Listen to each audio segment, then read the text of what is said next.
ఇకపై తెలంగాణలో సినిమా టికెట్ల ధరల పెంపు, బెనిఫిట్ షోలకు అనుమతించబోమంటూ కొన్ని రోజుల క్రితం అసెంబ్లీ సాక్షిగా ఖరాఖండిగా చెప్పారు సీఎం రేవంత్ రెడ్డి. దీంతో ఇండస్ట్రీ ఒకంత షాక్ గురై వెంటనే సీఎంతో సమావేశమయ్యారు సినీ పెద్దలు.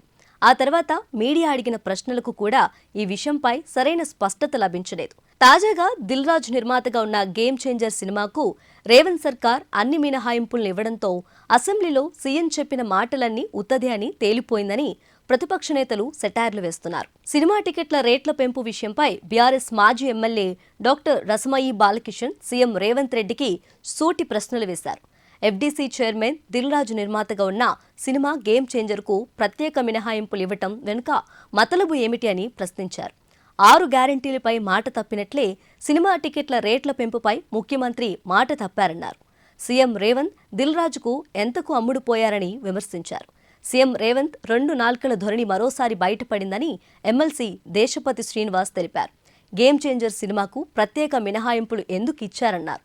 మొదటి నుంచి దిల్ రాజు తెలంగాణ వ్యతిరేకి అని తెలిపారు. తెలంగాణలో కళ్ళు, మటన్కే వైబ్ ఉంటుంది అన్న దిల్ రాజ్ తెలంగాణలో సినిమాలు ఎందుకు విడుదల చేయాలి, రేట్లు ఎందుకు పెంచాలి అని ప్రశ్నించారు. ప్రజాశాంతి పార్టీ నేత కేఏ పాల్ సైతం సీఎం రేవంత్ రెడ్డిపై ఫైర్ అయ్యారు.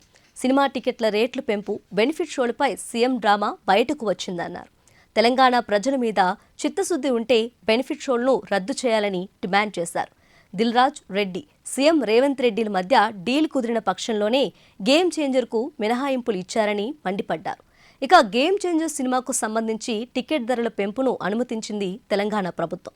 జనవరి 10వ తేదీ నుంచి ఉదయం 4 గంటల ప్రత్యేక షోతో ప్రారంభమయ్యేలా 6 షోలకు అనుమతిచ్చింది.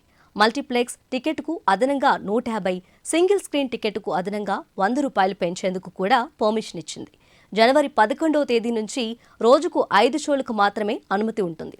ఈ తేదీ నుంచి మల్టీప్లెక్స్ టికెట్ ధర 100, సింగిల్ స్క్రీన్ టికెట్ ధర 50 పెరుగుతుంది. మరోవైపు గేమ్ చేంజర్ సినిమా బెనిఫిట్ షోలకు అనుమతించడానికి వ్యతిరేకంగా తెలంగాణ హైకోర్టులో లంచ్ మోషన్ పిటిషన్ దాఖలైంది. బెనిఫిట్ షోలను రద్దు చేయాలంటూ కోర్టులో పిటిషన్ దాఖలు చేయడంతో రిలీజ్కి ముందు గేమ్ చేంజర్కు ఊహించని షాక్ తగిలినట్లయింది. చూడాలి మరి కోర్టు తీర్పు ఏ విధంగా ఉండబోతుందో.